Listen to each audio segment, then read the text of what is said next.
means the life of Christ was given for us at the cross. And when he died on that cross and shed that blood, God accepted that sacrifice instead of you having to make a sacrifice. In other words, you won't have to spend a day at the judgment. You won't have to spend one day in hell. You will be forgiven as though you had never sinned by the blood. Without the shedding of blood, there is no forgiveness.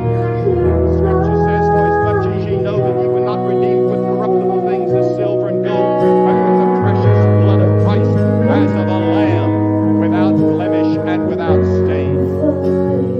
The man on the cross that was dying with Jesus was a terrible sinner. He deserved to be crucified. He deserved the punishment according to the law.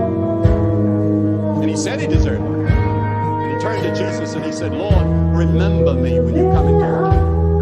That's all he said, remember me. He didn't have time to be baptized. He didn't have time to join a church. He didn't have time to do anything except just believe.